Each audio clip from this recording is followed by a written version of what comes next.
ایک مسلمان کی یہ شان ہے کہ وہ اپنے نبی صلی اللہ علیہ وآلہ وسلم کی ہر ادا کو اپنانے کی کوشش کرتا ہے، چاہے وہ اس کی روحانی زندگی کے لحاظ سے ہو یا پھر اس کی معاشی زندگی کے لحاظ سے ہو۔ ایک مسلمان کو اپنی زندگی کے جس پہلو میں بھی کسی بھی چیز کی ضرورت پڑتی ہے تو وہ اپنے نبی صلی اللہ تعالی علیہ وآلہ وسلم کی سیرت طیبہ کا مطالعہ کرتا ہے یا پھر ان کے بارے میں سنتا ہے۔ جس طرح محبوب علیہ السلام کے لمحات اور شب و روز گزرے، یہ پھر جو ایک سچا غلام اور سچا مسلمان ہے، یہ پھر اسی لحاظ سے اور اسی طرح زندگی اپنی کو ڈھالنے کی کوشش کرتا ہے۔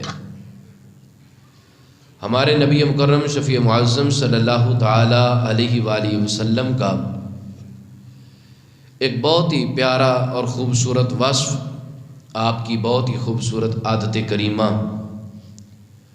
وہ یہ تھی کہ آپ اپنوں کو تو کیا غیروں کو بھی معاف فرما دیا کرتے تھے، یعنی جنہوں نے آپ پر ظلم و ستم کیا، جنہوں نے آپ پر جادو کیا، جنہوں نے آپ کو زہر دیا، جانی دشمن تک، ان کو بھی نبی صلی اللہ تعالی علیہ وآلہ وسلم نے معاف فرمایا اور ان کے حق میں ہدایت کی دعا فرمائی، اور یوں عرض کرتے تھے میرے مالک تو ان کو ہدایت دے دے اور ان کو معاف فرما دے، کیونکہ یہ مجھے نہیں جانتے کہ میں کون ہوں۔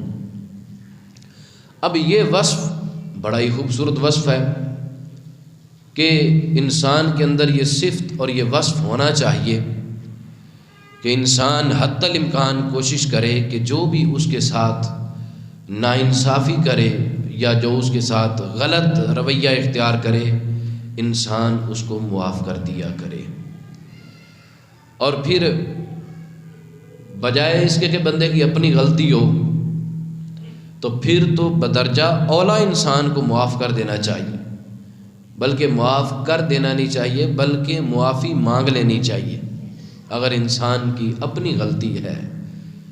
جس وقت انسان جھکتا ہے تو اللہ تعالیٰ اس کو بلندی عطا فرماتا ہے، اور جو انسان اکڑ جاتا ہے اللہ تعالیٰ اس کو اتنا ہی ذلیل و رسوا کرتا ہے۔ آپ نے یہ دنیاوی مثال دیکھی نہیں ہے کہ جو درخت لمبا اونچا ہوتا ہے اس کا پھل توڑنے کے لیے لوگ روڑوں کا استعمال کرتے ہیں، لوگ اینٹیں استعمال کرتے ہیں، لوگ پتھر استعمال کرتے ہیں، لیکن جو پھل جھکا ہوا ہوتا ہے لوگ اس سے آسانی سے ہی پھل توڑ لیا کرتے ہیں۔ اسی طرح جو انسان انا بازی میں آ جاتا ہے، اکڑ جاتا ہے، تو پھر اس کو دنیا والوں کی طرف سے پتھر ہی پڑتے ہیں اور وہ ذلیل و رسوا ہوتا ہے، اور جو انسان جھک جاتا ہے اللہ تعالیٰ اس کو عزت عطا فرما دیتا ہے۔ میرے مکرم سید عالم صلی اللہ تعالی علیہ وآلہ وسلم ایک دفعہ جا رہے تھے، اور اس کو بیان کرتے ہیں حضرت سیدنا انس رضی اللہ تعالی عنہ۔ آپ کہتے ہیں حضور صلی اللہ تعالی علیہ وآلہ وسلم کے ساتھ میں چل رہا تھا، اور آپ نے ایک نجرانی چادر آپ نے اوپر لی ہوئی تھی جس کے کنارے کھردرے تھے۔ ایک شخص دیہاتی پیچھے سے آیا اور اس نے سید عالم صلی اللہ تعالی علیہ وآلہ وسلم کی مبارک چادر کو کھینچ کر جھٹکا دیا، اور وہ جھٹکا اس زور سے دیا کہ کہ سید عالم صلی اللہ تعالیٰ علیہ وسلم کی گردن مبارک پر خراش آ گئی اس چادر کی کنارے کی وجہ سے۔ تو پھر وہ کہنے لگا کہ اللہ عز و جل کا جو مال آپ کے پاس ہے، آپ علیہ السلام حکم دیں نا اپنے غلاموں کو مجھے بھی وہ مال دے دیں۔ قرض نہیں ہے اس کا حضور علیہ السلام پر، حاجت اس کی اپنی ہے، مشکل اس کو ہے، مال کی طلب اس کو ہے، لیکن اس کا رویہ دیکھیں کیسا ہے، جیسے کسی سے کوئی قرض لینا ہوتا ہے۔ تو وہ اتنا غلط رویہ سید عالم صلی اللہ تعالیٰ علیہ وسلم کے ساتھ اختیار کرتا ہے، تو حضور علیہ السلام آگے سے کیا کرتے ہیں؟ سید عالم صلی اللہ تعالیٰ علیہ وسلم اس کے اس غلط رویے کے باوجود اس کی طرف دیکھ کر مسکرا دیتے ہیں، مسکراتے ہیں۔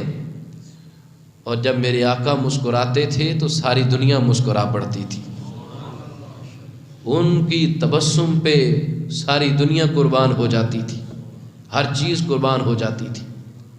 حضور مسکرائے، کائنات کی ہر چیز مسکرا پڑی۔ آقا علیہ السلام نے مسکرا کر پوچھا کیا چاہتے ہو، کیا چاہیے، کیا کام ہے؟ تو کہنے لگا کہ غلاموں کو حکم دیجئے جو مال اللہ نے آپ کو دیا ہے وہ مجھے بھی دیا جائے۔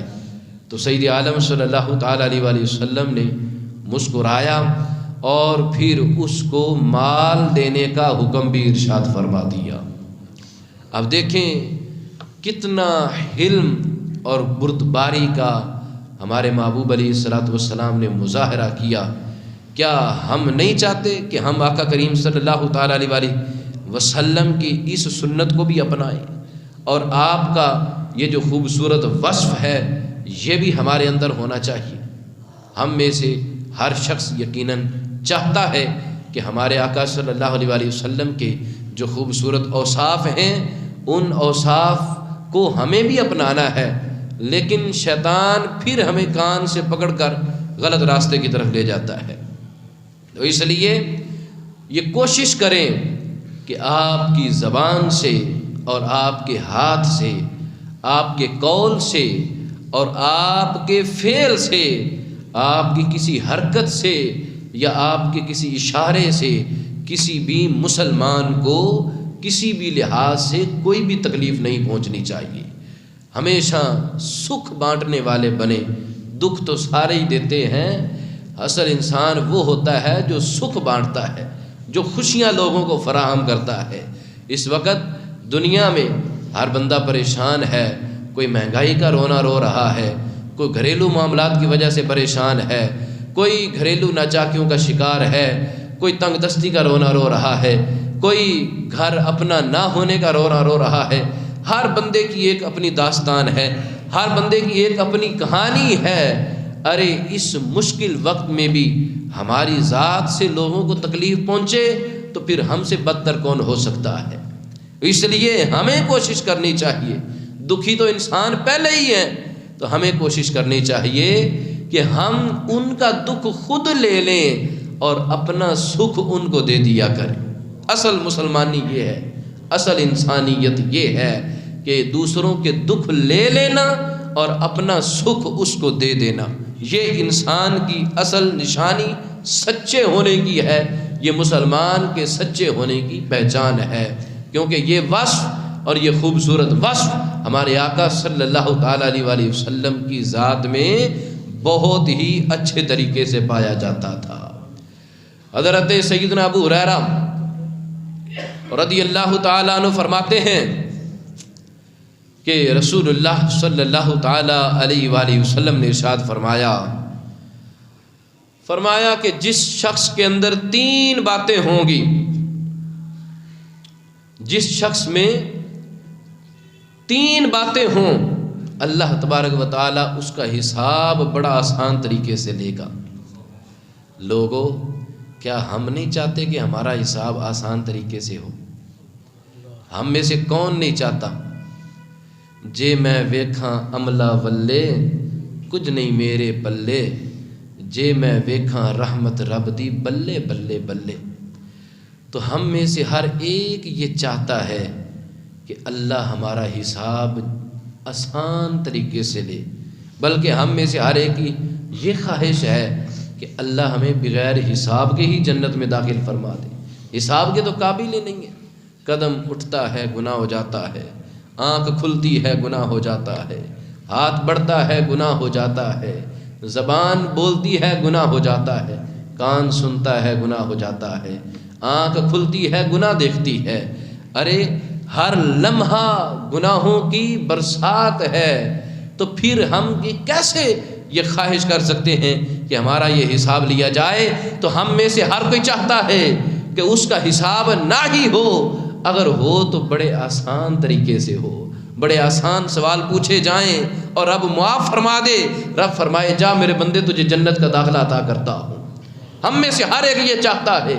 تو آؤ سید عالم صلی اللہ تعالیٰ علیہ وسلم کی یہ حدیث اپنے دلوں پر لکھو، حضور کی یہ بات اپنے دلوں کی تختیوں پر لکھ لو اور ساری زندگی اس پر عمل کرنے کی کوشش کرو، کیونکہ حضور علیہ السلام نے یہ ٹکٹ دے دیا ہے، گویا کہ آپ نے یہ سند دے دی ہے کہ جو اس پر عمل کرے گا اللہ اس کا حساب آسانی سے لے گا۔ اب یہ کہنا آسان ہے، سننا آسان ہے، لیکن عمل کرنا اس سے کہیں زیادہ مشکل ہے۔ میرے حضور نے فرمایا 3 باتیں جس کے اندر ہوں گی اللہ قیامت کے دن اس کا حساب آسانی سے لے گا۔ فرمایا پہلی بات یہ ہے جو تمہیں محروم کرے تم اس کو عطا کر دیا کرو۔ بھائی کوئی دے تو اس کے بدلے میں اس کو بھی ہم دیں، یہ تو ہمارا رواج ہے، یہ ہمارے طور طریقے ہیں۔ کوئی جی کرے تو اس کو ہم نے جی کرنا ہے، کوئی اینٹ مارے تو ہم نے اس کو پتھر مارنا ہے، یہ تو ہمارا دنیا داری کا رسم و رواج ہے۔ اگر کوئی اینٹ مارے اس کے بدلے میں اس کو پتھر مارنا، یہ حقیقت میں اچھا وصف نہیں ہے۔ کوئی انسان 10,000 دے اس کو اس کے بدلے میں 12,000 دینا، یہ کمال نہیں ہے۔ جو انسان 1 کوڑی بھی نہ دے اس کو پھر بھی عطا کر دینا، یہ حضور نے فرمایا کمال کی بات ہے۔ جو اس پر عمل کرے گا اللہ قیامت کے دن اس کا حساب آسان طریقے سے لے گا۔ دوسری بات میرے حضور نے فرمایا جو تم سے تعلق کو توڑے تم اس کے ساتھ تعلق کو جوڑو۔ اے انسان، اے میرے بھائی، اے میرے بزرگ، اے میرے دوست، تجھے اس دنیا میں جوڑنے کے لیے پیدا کیا گیا ہے، تجھے اس دنیا میں توڑنے کے لیے پیدا نہیں کیا گیا ہے۔ توڑنے کو رب ناپسند فرماتا ہے، جوڑنے کو اللہ پسند فرماتا ہے۔ اب میں نے یہ دیکھنا ہے، ہم نے یہ دیکھنا ہے کہ ہم توڑ رہے ہیں ہم جوڑ پیدا کر رہے ہیں۔ جو توڑتا ہے اسے قیامت کے دن توڑ دیا جائے گا، جو آج جوڑتا ہے اسے قیامت کے دن بھی جوڑ دیا جائے گا۔ ہم میں سے ہر ایک یہ آرزو کرتا ہے کہ قیامت کے دن ہم ٹوٹ نہ جائیں، ہم جڑ جائیں اور ہم جنت میں داخل ہو جائیں۔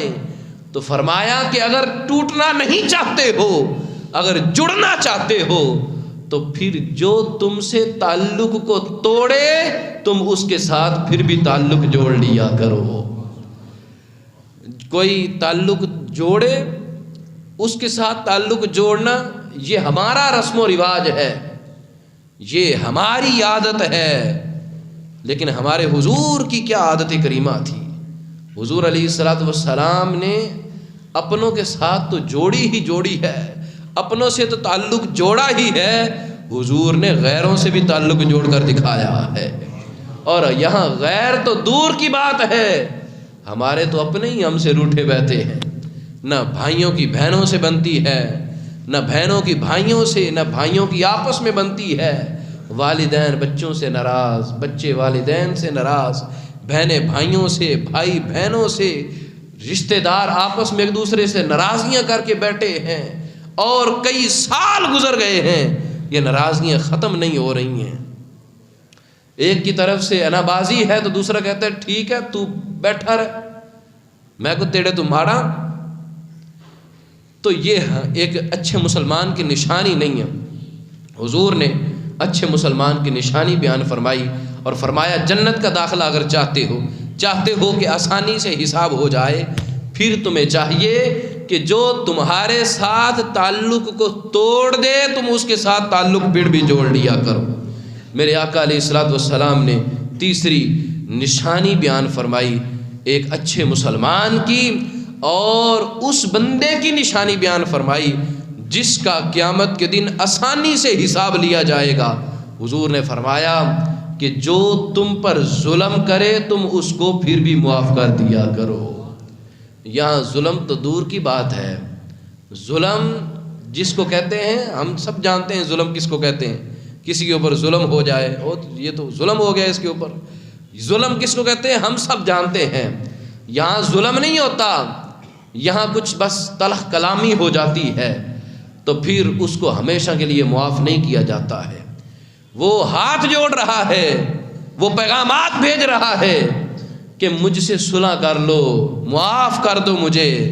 وہ یہ اپنی عادتوں سے اور اپنی خواہشوں سے اور اپنے طور طریقوں سے یہ ظاہر کروا رہا ہے کہ میں صلح کرنا چاہتا ہوں، میرے ساتھ صلح کر لو، مجھے معاف کر دو، لیکن معاف نہیں کیا جاتا۔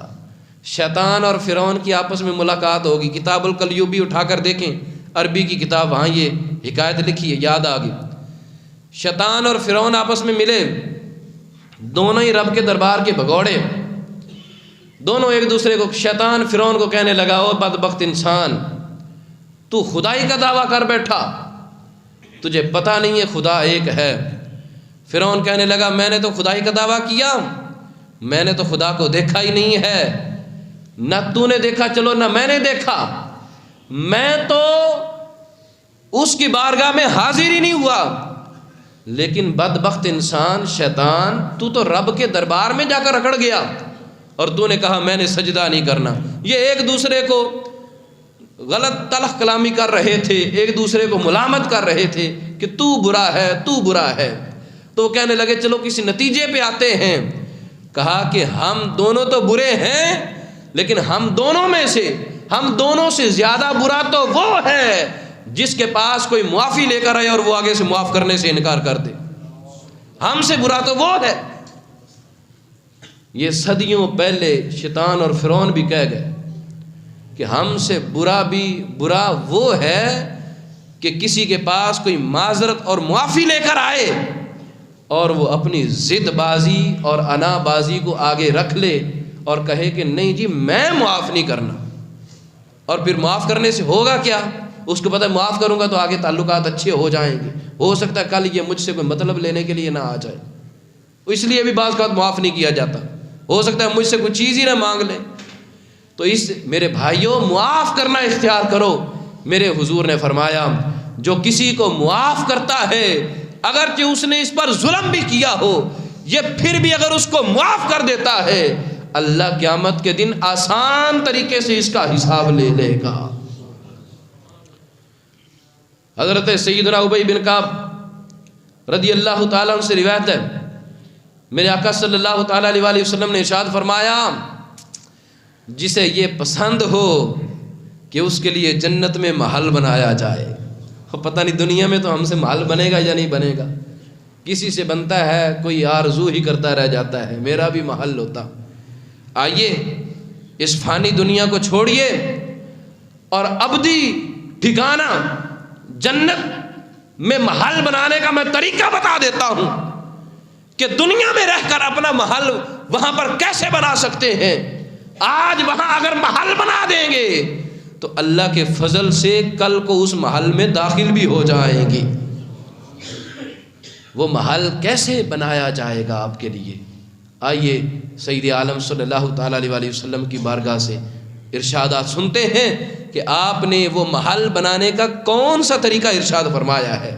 فرمایا کہ جسے یہ پسند ہو اس کے لیے محل بنایا جائے اور اس کے درجات بلند کیے جائیں، اسے چاہیے کہ جو اس پر ظلم کرے اس کو وہ معاف فرما دیا کرے، جو اس پر ظلم کرے اس کو وہ معاف فرما دیا کرے، اور جو اس کو نہ دے محروم کر دے یہ پھر بھی اس کو عطا فرما دیا کرے، جو اس کو نہ دے یہ پھر بھی اس کو دے دیا کرے۔